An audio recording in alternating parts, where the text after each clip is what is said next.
Conakry, 12 mars 2018 au sommaire, la loi L28 portant statut général des fonctionnaires, un examen à Conakry. Les participants ont 5 jours pour corriger les insuffisances de ces nouveaux textes. 5 femmes entrepreneurs évoluant en milieu rural récompensées à la faveur du 8 mars. Les bénéficiaires se sont fait remarquer dans leur domaine.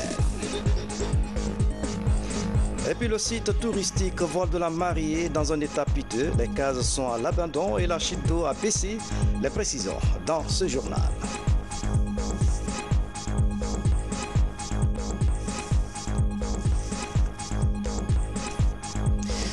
Mesdames et messieurs, bonsoir. Merci de l'attention et bienvenue dans cette édition. Conakry retrouve le calme en fin de journée. Ce matin, les échauffourées ont été signalées dans certains quartiers de la capitale. Vous les voyez donc à l'image. Des barricades ont été érigées par endroits. Les forces de l'ordre sont restées en action toute la journée pour établir la circulation et veiller à la sécurité des citoyens. Pendant ce temps, les négociations se poursuivent avec le syndicat pour trouver une sortie de crise qui touche le secteur de l'éducation. Nous y reviendrons. Dans l'actualité encore, ouverture ce matin à Conakry des travaux d'examen des textes d'application de la loi L28 portant statut général des fonctionnaires. C'est un programme initié par le gouvernement guinéen et soutenu par l'Union européenne. Les participants ont 5 jours pour corriger les insuffisances de ces nouveaux textes. Baba Kouyaté, Terna Kamisoko. Reportage. 2 ans après la validation de la loi L028 portant statut général des fonctionnaires, l'heure est à l'analyse de ces textes d'application. Au cours de ces assises, 13 textes sont mis en examen critique des cadres venus de l'administration publique. De nouveaux outils qui prennent en compte la problématique du genre et le mode de recrutement à la fonction publique. On est en train, par exemple, de parler de genre, que les femmes et les hommes soient ensemble pour travailler et pour prendre la décision. Mais aucune mesure n'est prise, aucun texte ne permet qu'il y ait une mesure positive ou une discrimination positive pour que les femmes soient sur la balance.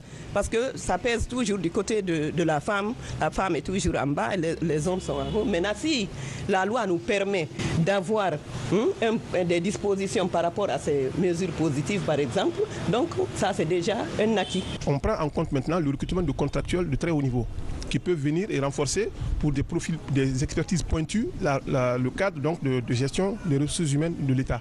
Ça ne faisait pas partie au début, c'était une fonction publique de carrière. Vous rentrez à la base, vous progressez.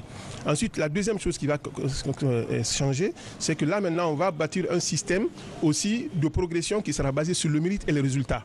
Ce ne serait pas simplement, je dirais, une progression en fonction de l'ancienneté. L'autre avantage lié à l'adoption de ces textes est la conformité avec la nouvelle grille indiciaire. Une grille déplafonnée qui valorise le diplôme et la compétence d'un agent public. Aussi, il est important de noter que la révision de la loi 028 a non seulement pris en compte les dispositions de la loi organique relative à la loi des finances, mais c'est largement inspiré de la charte africaine de la fonction publique. Les travaux de ces assises vont durer 5 jours.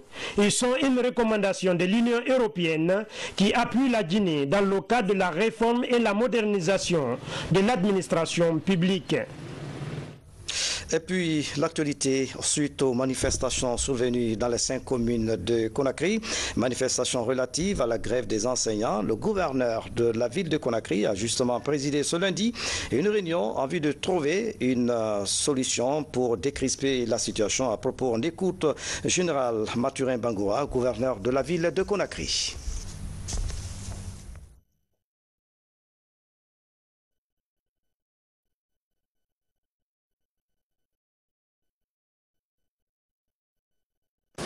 Citoyennes et citoyens, Conakry, notre cité a connu ce jour 12 mars 2018 une série de manifestations, des sorties spontanées sur les voies publiques des jeunes et des femmes, tous exprimant leur colère.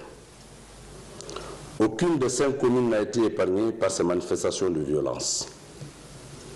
Chers concitoyens, au moment où les autorités à tous les niveaux de notre pays sont à pied d'œuvre pour trouver dans les meilleurs délais les solutions idoines de sortie de crise.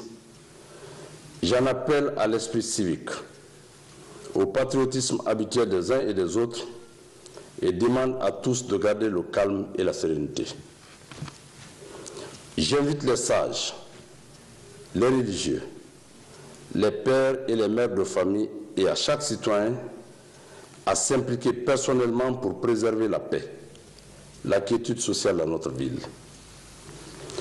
J'invite particulièrement les braves femmes de Conakry, nos chères sœurs et mamans à la retenue, au calme et comptons sur elles pour le maintien du climat de paix et de quiétude sociale dans notre ville, notre maison commune.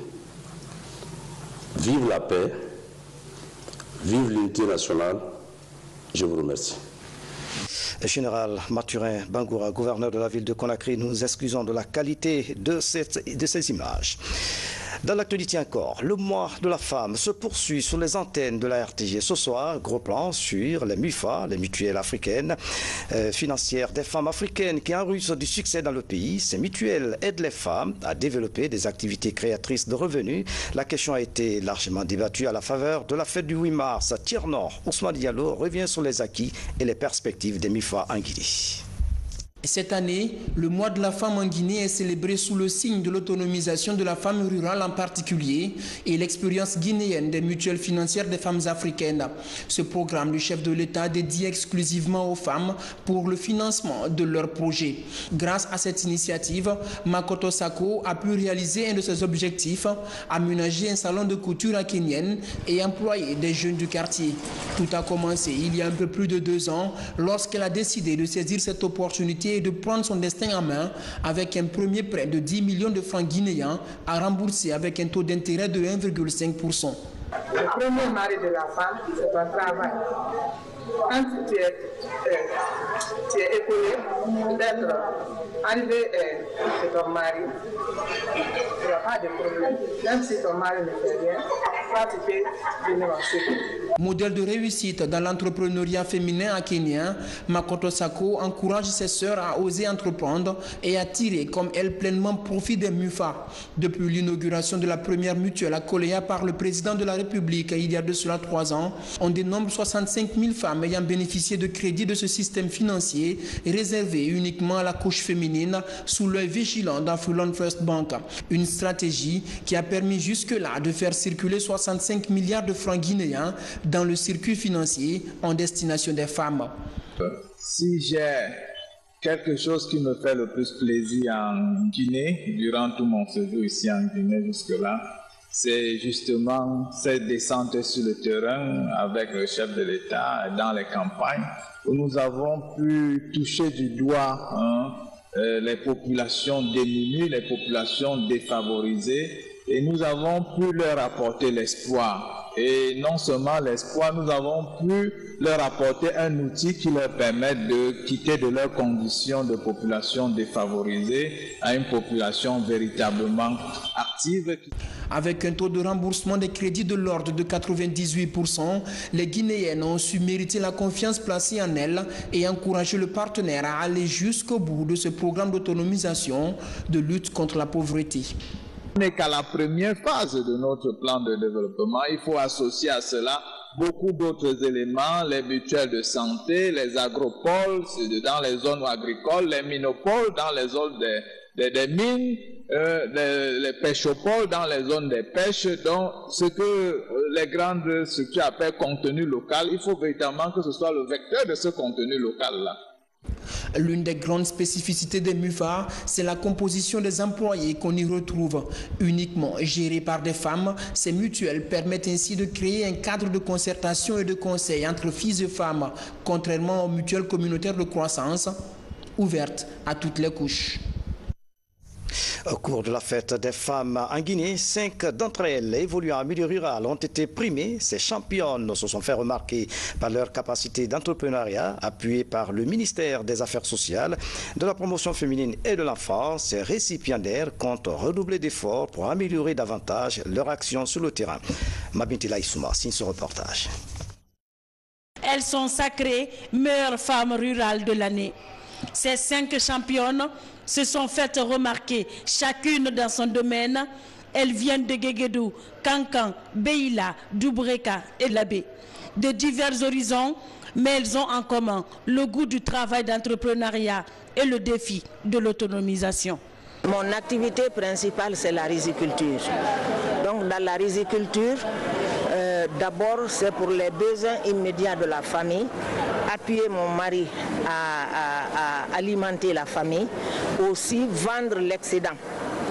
Donc ça m'a beaucoup rapporté et tous les gouvernements qui ont passé, ils ont beaucoup fait pour les OP, mais le professeur Alpha Condé aussi a mis un accent particulier sur le développement des filières au niveau de la Guinée. Au jour d'aujourd'hui, par rapport au riz que je connais, avant la période de soudure était dans tout le pays, mais au jour d'aujourd'hui, la période de soudure est réduite, ce n'est pas à zéro, mais presque à zéro. Lors de la Journée internationale des droits de la femme, ces Amazones de l'agriculture, de la saponification ou encore de l'élevage ont reçu chacune une enveloppe financière dotée du trophée du professeur Alpha Condé pour l'autonomisation de la femme. Un capital qui sera injecté dans leurs activités respectives. Nous remercions le gouvernement guinéen, la personne du professeur Alpha Condé et son équipe, aussi Madame la ministre de l'Action sociale. Elle a été à la base de cette initiative. Une productrice qui n'a pas collecté plus de 2 millions au bout de l'année, quand elle trouve une enveloppe, on est très contente. Moi, je propose d'augmenter ma production. Comme je produis ce que j'ai réussi, je vais mettre une partie au niveau de mon champ. Je vais faire une extension. Si j'avais l'habitude de produire 5 tonnes ou 2 tonnes, maintenant, demain, ils peuvent aller, l'année prochaine, ils peuvent aller vérifier ce que j'ai dit. C'est une extension que je vais faire. Pour les accompagner dans les défis de l'entrepreneuriat, le ministère de l'Action sociale, de la promotion féminine et de l'enfance accompagne ces femmes.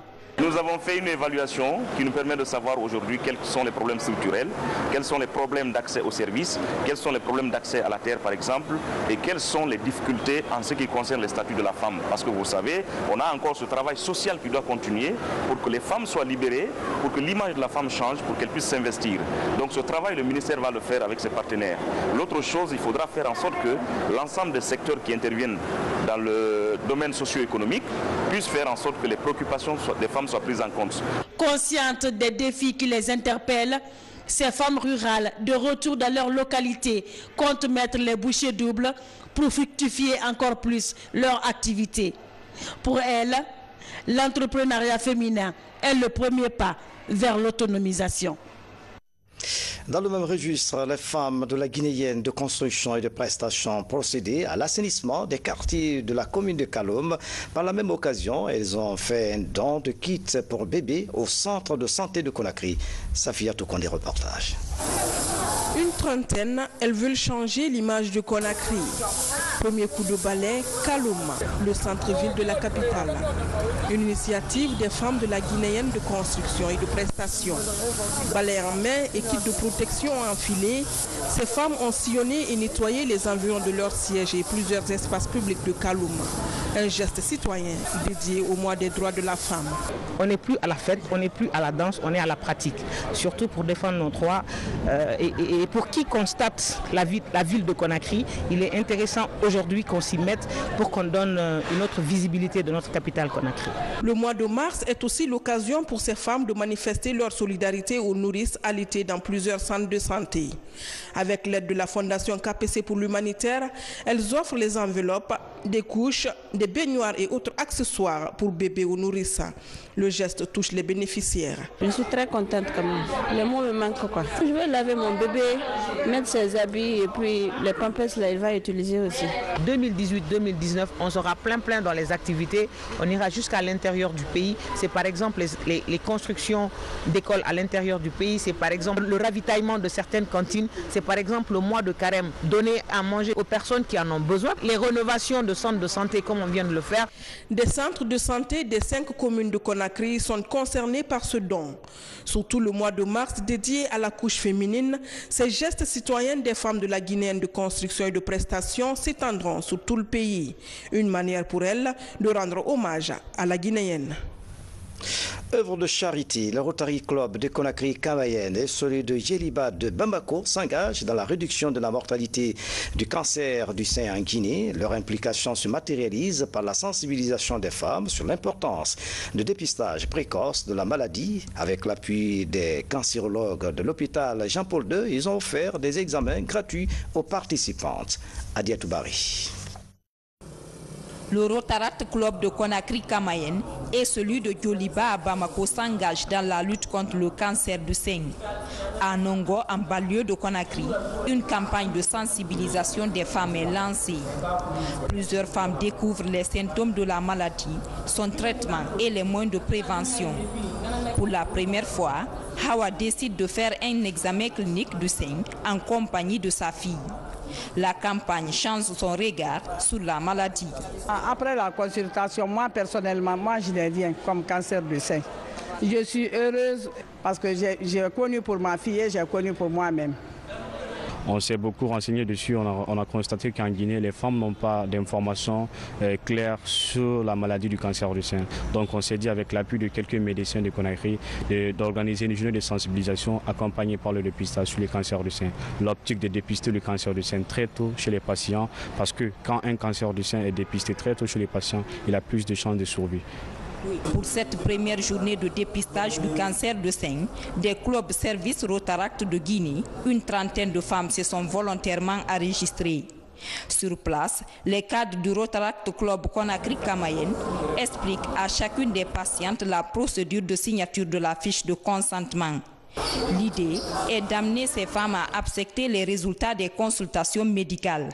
Sur 15 femmes examinées, 3 présentent des nodules de sein très avancés. Elles sont suspectées de vivre avec le cancer du sein. On a déjà une femme qui est âgée et qui a un nodule du sein, et une jeune femme qui a également un nodule du sein. Donc ça fait déjà, sur 15 femmes, si on a ça, c'est un peu alarmant. Le dépistage à ce stade est une chance pour ces femmes. Au terme d'examens approfondis, le Rotaract Club Conakry-Camayen envisage une prise en charge de celles qui seront testées positives de la pathologie. L'organisation annonce la mobilisation des ressources financières pour faire face à d'éventuelles interventions. Dans l'actualité encore, direction Kalinko, c'est dans la préfecture de Dinguiraï où les travaux de reconstruction des bâtiments ont démarré, cela grâce à l'appui du gouvernement, des ressortissants et des ONG. Dans le même temps, des actions de sensibilisation sont en cours pour resserrer le tissu social. Voici le reportage de Safrin Koulibaly, Guinea Sani. Certains vont à leur plantation, d'autres au marché. Peu à peu, les habitants de Kalinko retrouvent leurs vieilles habitudes après les violences post-électorales. La reconstruction des bâtiments brûlés a démarré. Citoyens et ressortissants s'entraident pour faire avancer les travaux. Cela est rendu possible grâce aux appuis des différentes structures de la place. Et au niveau du gouvernement, nous avons eu d'abord 80 tonnes de ciment et plus 10 tonnes de riz et 50 millions de francs guinéens. Ça, c'est de la part du gouvernement.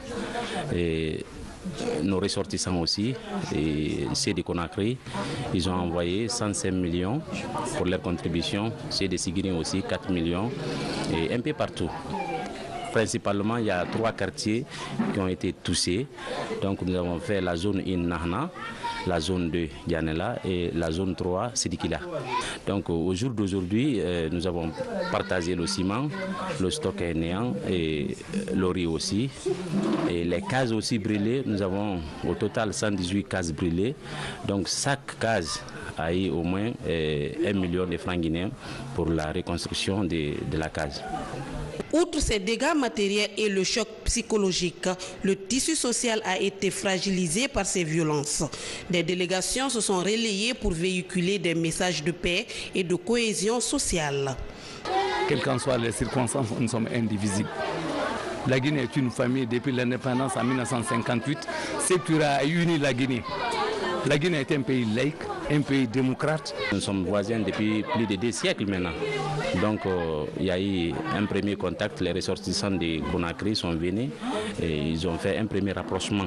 À un moment où le gouvernement guinéen appelle à la cohésion nationale dans le pays, les populations de Kalinko secouées par les violences post-élection communale prennent le devant.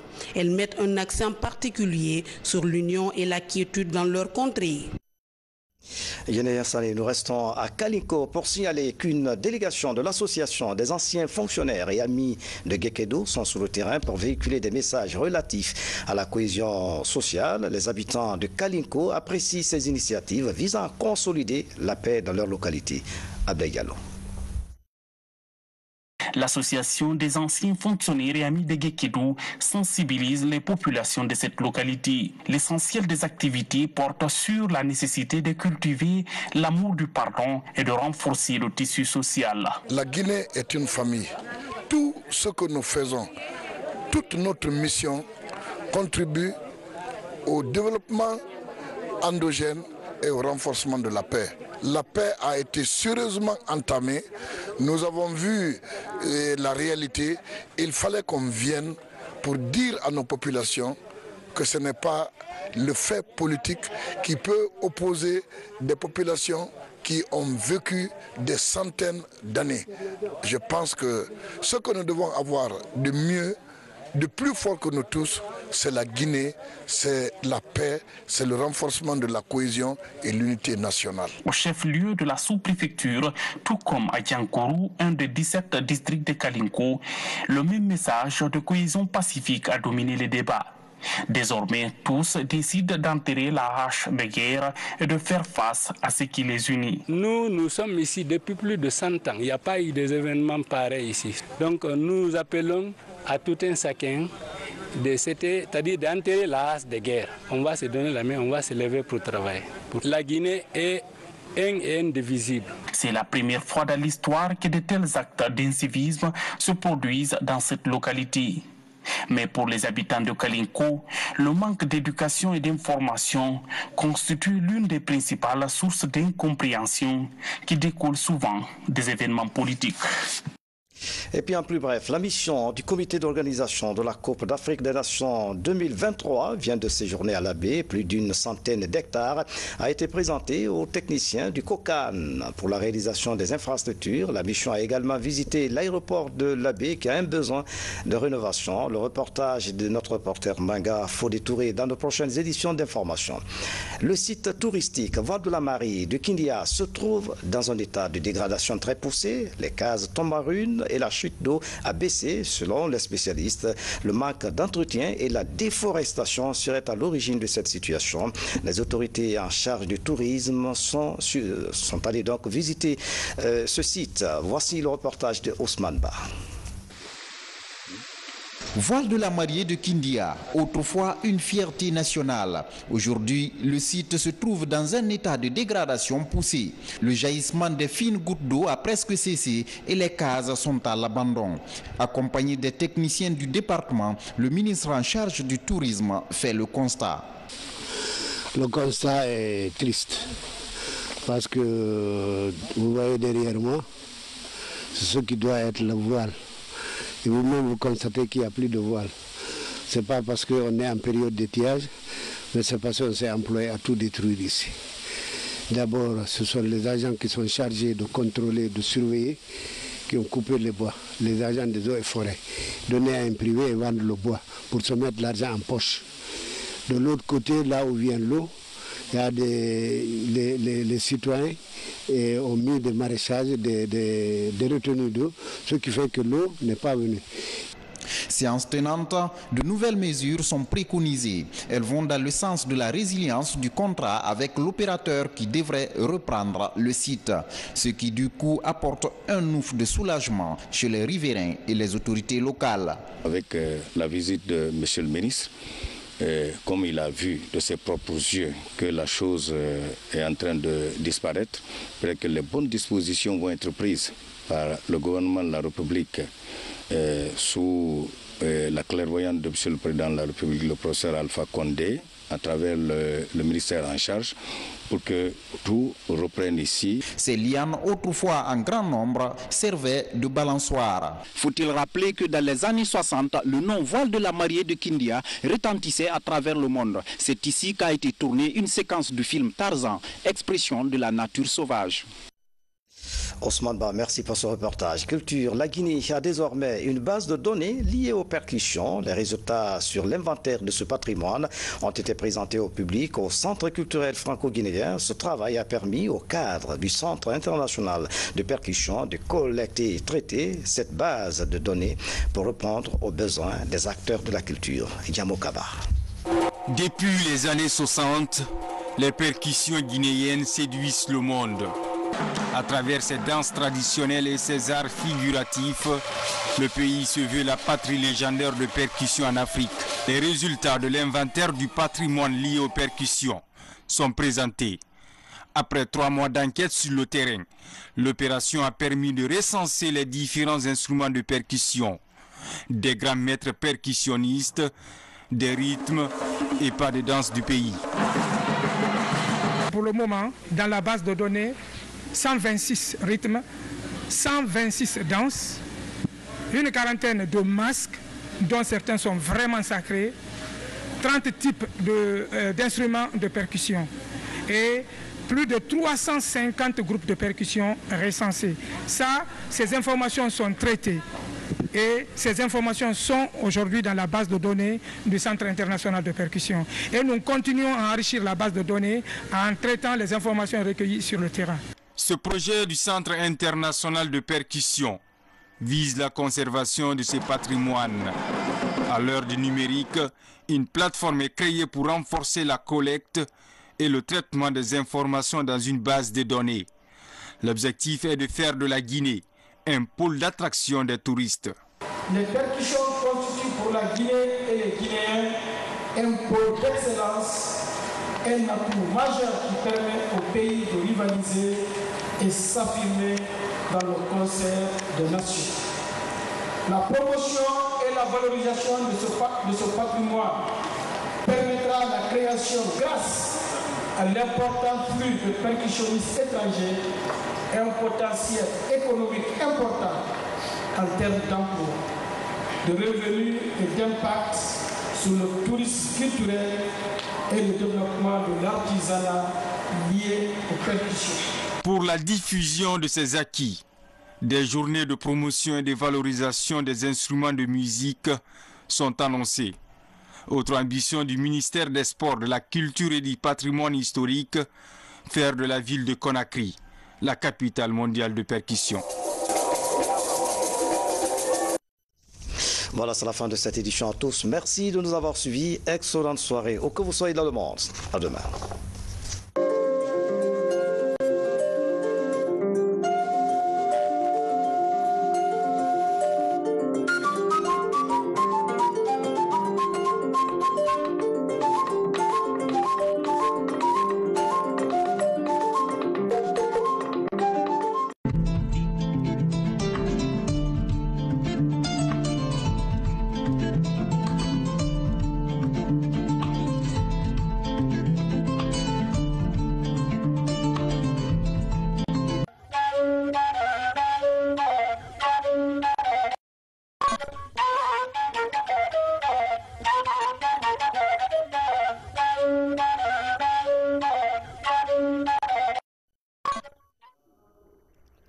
lagi de nyama mo bara waxa bu tantina wo be wotan na wakati bi ngo ma godo ko yati mo la tul mati mo la mo bara waxa bu ka kere nya xebu da alhamdulillah rabbil alamin ala mambara girito